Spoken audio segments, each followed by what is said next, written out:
Bonjour tout le monde et bienvenue à cette édition BookTube. Aujourd'hui, je vous parle d'un livre qui fait partie d'un coffret. En fait, je vous ai présenté le jeu de cartes qui vient dans le coffret Vivre seul de Sylvette Grenier la semaine dernière dans un oracle tube. Donc, je vous ai montré ces cartes-là qui viennent dans ce boîtier-là. Et je vous ai dit que dans ce boîtier-là, il y avait aussi un livre.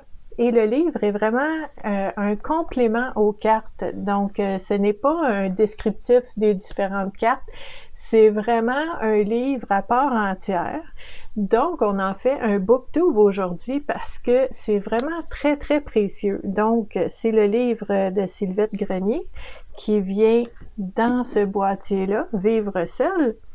Et en fait, dans ce livre-là, il y a différentes informations, il y a des pistes de réflexion, mais il y a aussi plein d'exercices. C'est un livre avec des exercices dedans. Donc, on va regarder ensemble un petit peu ce qu'on a là-dedans. J'aime beaucoup la citation sur la première page qui dit « Vivre seul, c'est prendre plaisir à manger du céleri rémoulade dans son papier d'emballage. » Toujours le fun. Donc, on nous dit ici comment utiliser ce livre. Donc, ce livre a été conçu pour vous permettre d'aborder une question de vie fondamentale sous différents angles et de les explorer de façon ludique. Ces sources proviennent de diverses écoles et expériences. Donc, on explore vivre seul, on explore c'est quoi notre relation face à nous-mêmes, on explore qu'est-ce qu'on peut faire quand on est seul. Comment on peut passer le temps, comment on peut contribuer, comment on peut se sentir faire partie de la vie, même si on vit seul. Donc, c'est toutes des choses qu'on explore dans ce livre-là.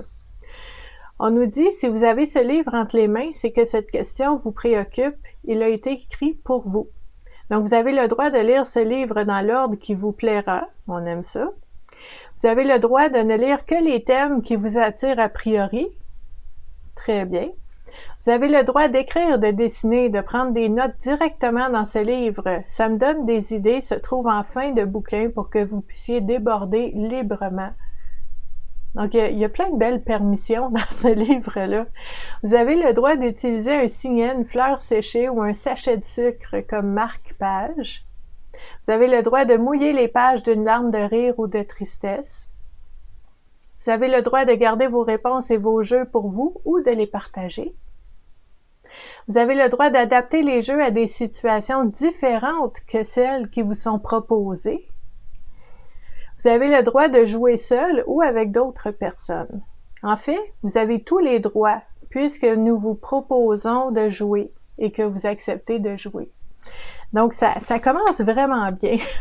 Ce livre-là commence en nous donnant la permission, en fait, d'être nous-mêmes et d'utiliser ce jeu-là de la façon qui nous convient. Ce jeu-là, je dis ce jeu-là parce que ce livre est rempli de jeux, d'exercices. OK? Puis dans l'introduction, on nous dit ici, certains ont choisi leur solitude. Ils la vivent avec plaisir et ne l'échangeraient pour rien au monde. Qui dit vivre seul ne dit pas vivre isolé. Vivre seul n'exclut pas la compagnie d'amis et d'amour ni la vie familiale. C'est dorénavant une autre façon de vivre qui n'est plus marquée par le sceau de l'échec. Les jeunes femmes ne coiffent plus le bonnet de Sainte-Catherine si elles n'ont pas pris Marie à 25 ans. Et les jeunes hommes ne sont plus de vieux garçons s'ils arrivent à la trentaine sans conjointe. Ceci étant dit, des fois, le fait de vivre seul, ben ça peut être difficile aussi pour différentes raisons. Le premier exercice, en fait, qu'on nous propose dans ce livre-là, que j'ai beaucoup aimé, c'est l'exercice « Inventer sa solitude ». Je trouve ça vraiment intéressant.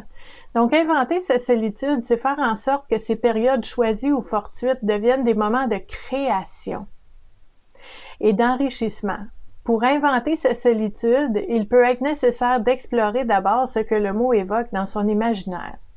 Donc, on vous propose ici d'aller chercher des revues avec des images ou d'aller chercher des images sur Internet, de les imprimer, de les découper, de faire un collage.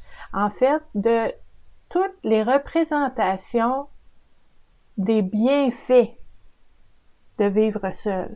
Qu'est-ce que ça vous apporte, les moments de solitude? Comment ça vous recharge?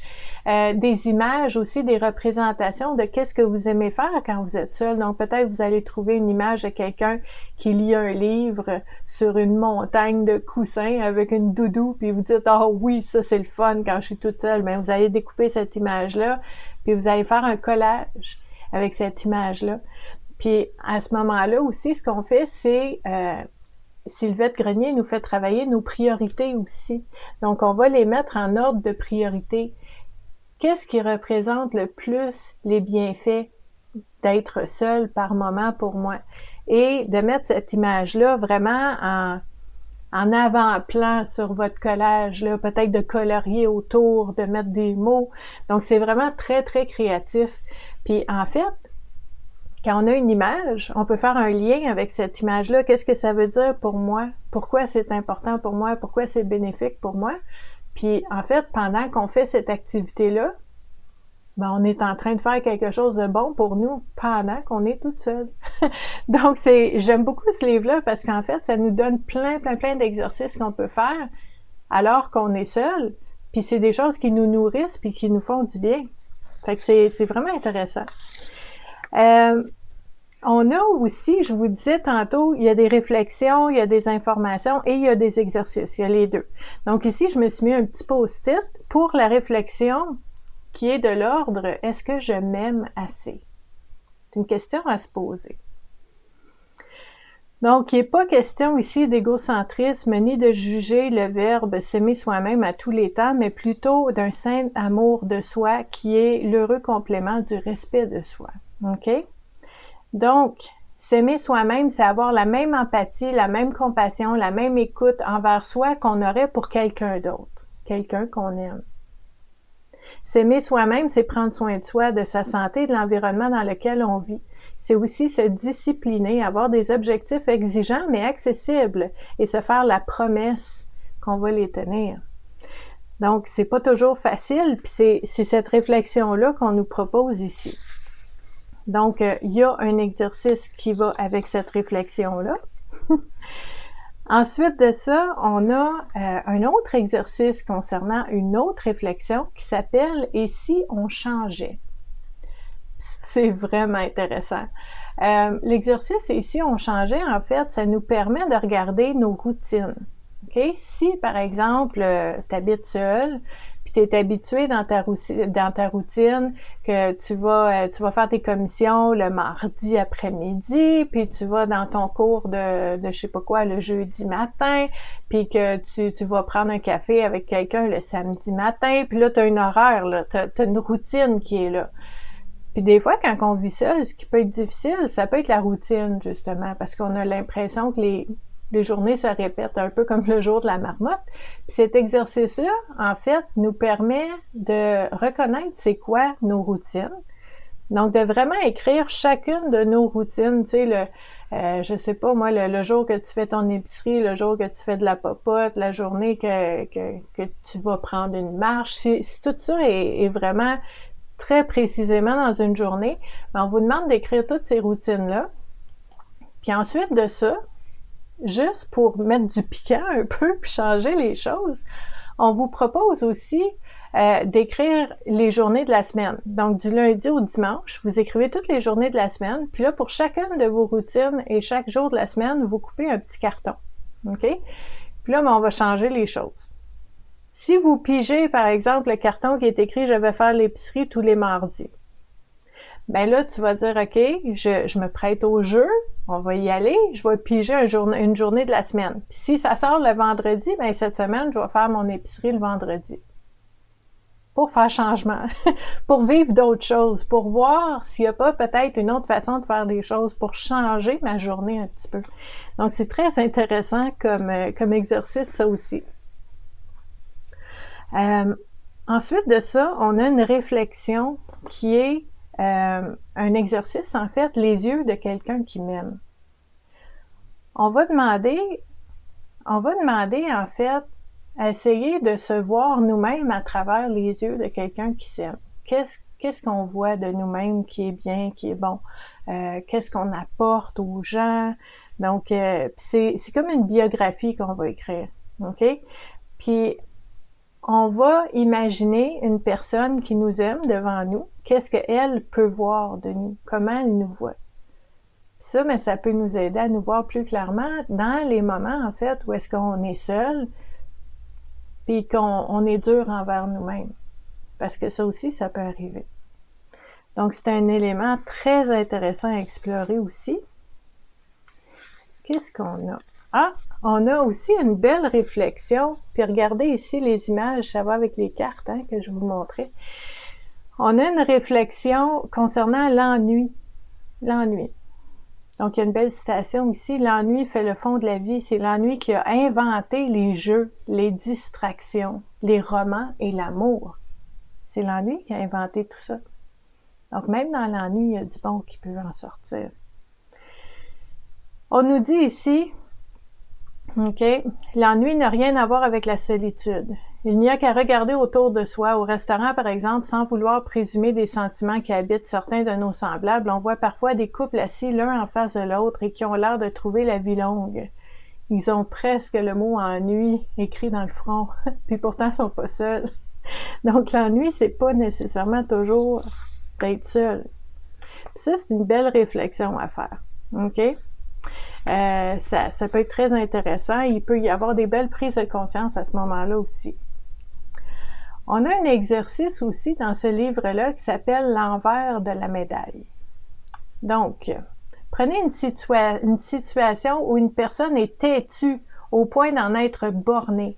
Il n'y a pas moyen de la faire démordre d'un point de vue ou d'une position qui frise le ridicule. De toute évidence, cette personne s'en va vers un échec, elle est bornée. Vous y voyez un défaut. Prenez cette même personne, avec ce même état d'esprit, et imaginez-la se penchant sur une tâche difficile qui demande concentration et persévérance. Cette personne a alors de sérieuses chances de réussir, parce que c'est une qualité. Donc pourtant, rien n'a changé. Tout dépend de quel côté de la médaille on se sert. Donc, l'exercice, c'est faites la liste de tous vos défauts, ou ce que vous estimez être quelque chose que vous aimeriez améliorer, de vos travers et de tout ce que vous voudriez ne pas être, OK? Et après ça, prenez chacun de ces défauts et décrivez l'envers de leur médaille. Vous verrez ainsi tous les effets positifs que ces défauts vous apportent lorsqu'ils montrent leur qualité. Tu sais, quand tu es toute seule, puis des fois, tu sais, il y a personne autour, puis tu sais pas trop quoi faire. Moi, c'est sûr que si vous me suivez depuis un bout de temps, vous savez que la connaissance de soi, l'introspection, c'est toujours une bonne idée, toujours une activité très, très, très bénéfique à faire. Donc, c'est sûr que ces exercices-là, je trouve ça vraiment intéressant. Je me dis, tant qu'à être toute seule puis avoir du temps, mais ça peut être un bon moment pour explorer ces choses-là, puis ça peut nous aider. Donc, on a aussi une réflexion sur le désir du changement. C'est vrai que rien n'est impossible lorsqu'on parle de changement. Cependant, certaines conditions doivent être respectées pour en garantir le succès de ce changement-là. Donc, le changement visé ne s'applique qu'à soi-même. Il est inutile de vouloir déplacer les montagnes de quelqu'un d'autre. Il ne te laissera pas faire. On fait un changement pour soi et non pour faire plaisir à quelqu'un d'autre ou pour démontrer que ou pour rivaliser avec telle personne ou telle situation. On a une bonne idée du produit fini. Si on ne sait pas vers quoi on veut déplacer sa montagne ni quel aspect on veut lui donner, ce sera n'importe quoi. On fait le changement par étapes, une pelletée à la fois. Inutile de s'essouffler, chaque pas vers notre but est une petite réussite qui permet d'évaluer le résultat et de le modifier au fur et à mesure s'il ne nous plaît pas. Donc, c'est une belle réflexion sur le changement qu'on peut faire. Ensuite de ça, un autre post-it ici. Un exercice que j'aime beaucoup. Aller vers quelque chose ou se garder de quelque chose. Puis ça, avec les personnes que j'accompagne au niveau de leur cheminement personnel, on explore souvent cet élément-là parce que quand on fait un changement, quand on fait un choix, On peut aller vers quelque chose qui nous emballe, pour lequel on est enthousiaste, on ressent l'élan, on ressent l'énergie, la vitalité, puis « Oh oui, j'en veux de ça, je m'en vais vers quelque chose. » Ça, c'est une chose. Si on fait un changement pour fuir quelque chose, parce qu'on est tanné de quelque chose, parce qu'on veut plus vivre quelque chose, ben là, on veut se garder de quelque chose, on veut se protéger, on veut fuir quelque chose, puis là, c'est pas pareil. Donc, c'est très important, cet exercice-là, cette réflexion à savoir, est-ce que vers quoi je veux aller? Puis, dans mes choix, dans mes décisions, est-ce que vraiment, concrètement, je suis en cohérence et que je vais vers quelque chose ou est-ce que j'essaie de fuir quelque chose? Parce que c'est vraiment très, très différent. On nous dit ici, si votre orientation vous pousse surtout à éviter les conséquences négatives, vous êtes quelqu'un de prudent qui analyse les retombées possibles de vos décisions et vous voulez éviter les erreurs. Vous planifiez avec soin et vous savez vous protéger. Néanmoins, trop de prudence peut vous faire paraître pessimiste et pourrait vous faire passer à côté d'expériences intéressantes. C'est une des réflexions. OK? Ensuite, un autre exercice ici que je trouve très intéressant, choisir ses contraintes. Hein? Il va en avoir des contraintes, il va en avoir des défis. Donc, choisir ses contraintes. Pourquoi pas? Donc, l'exercice suivant est destiné à ceux qui se trouvent parfois devant des situations où ils ont le sentiment d'être coincés et de ne pas avoir le choix. Il est toujours désagréable d'avoir le sentiment d'être impuissant, plus désagréable encore d'avoir de soi une image de victime. Okay? Il est vrai que parfois les choix ne sont pas d'une variété infinie, mais voir ce choix unique sous un autre aspect peut changer radicalement l'expérience ainsi que l'état d'esprit dans lequel on va la vivre. Par ailleurs, si d'autres avenues existent, autant les connaître avant de se faire violence au moyen de toutes les raisons qu'on peut invoquer pour ne pas le faire.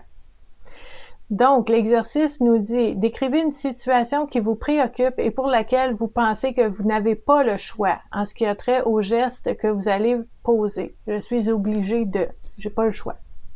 Deuxième étape, dans cette situation, quel est l'objectif que vous poursuivez? Je dois faire ça pour arriver à quoi?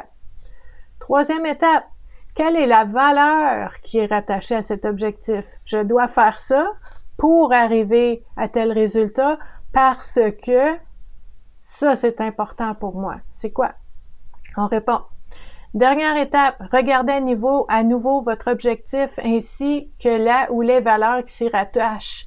Laissez aller votre imagination et tout en respectant les valeurs de départ, écrivez toutes les actions que vous pourriez entreprendre afin d'atteindre votre objectif. On ouvre les choix, on ouvre les possibilités. Par exemple, changer le moment d'exécution, le faire en plusieurs fois ou en plusieurs étapes, le faire différemment tout en répondant aux critères de départ. Y a-t-il des compromis que vous pourriez faire? Faites la liste des choix qui s'offrent à vous. Ça fait du bien et ça enlève le sentiment d'impuissance. Donc, il y en a plein d'exercices dans ce livre-là, plein de réflexions sur le fait de vivre seul et qu'est-ce qu'on peut faire pendant qu'on est seul aussi pour se ressourcer, pour se faire du bien. En conclusion, pour vivre seul et heureux, il y a tout un univers à explorer pour se redécouvrir. Cette quête ne demande pas d'effort car tout y est déjà. Il suffit de regarder dans la bonne direction, c'est-à-dire à l'intérieur de soi. Je le dis souvent, quand on est seul, on n'est jamais vraiment seul. Parce que quand on est seul, on est avec nous-mêmes. Autant prendre ce temps-là pour apprendre à se connaître. Puis de voir qu'est-ce qui nous allume, qu'est-ce qui nous fait du bien, qu'est-ce qu'on veut pas. C'est toutes des choses, ça, des réflexions qui vont nous aider de par ces prises de conscience-là dans les différents choix qu'on va faire, dans les décisions qu'on va prendre, dans nos relations aussi. Donc, c'est quelque chose de très, très pertinent. Puis si jamais ça vous tente d'explorer ce jeu-là, que, encore une fois, je vous répète que j'ai trouvé au Dollarama, au Québec. Donc, Dollarama, c'est un magasin qui vend de tout de 1 à 5 $. Donc, c'est pas obligé d'être cher pour être très, très, très utile. Donc, si vous êtes intéressé, je vais vous mettre le lien encore une fois sous la vidéo. Je vais vous mettre aussi tous les liens pour les réseaux sociaux de la communauté Vivre à coup de cœur si vous voulez vous joindre à nous pour pouvoir échanger, partager au niveau de tout ce qui touche au bien-être et à la santé mentale. Donc, il y a beaucoup d'entraide, de partage, de bienveillance. Au niveau du cheminement personnel. Le cheminement personnel, c'est quelque chose qu'on fait pour soi-même, mais on n'est pas obligé de marcher toute seule. Donc, c'est ce que je vous offre sur les différentes communautés, surtout sur la communauté Facebook. Donc, je vous invite à venir nous voir. On va vous accueillir. Ça va nous faire plaisir. Si vous avez des questions, n'hésitez pas à les laisser sous la vidéo. Ça va me faire plaisir d'y répondre aussi. Je vous remercie beaucoup d'avoir été là et je vous dis à la prochaine. Bye!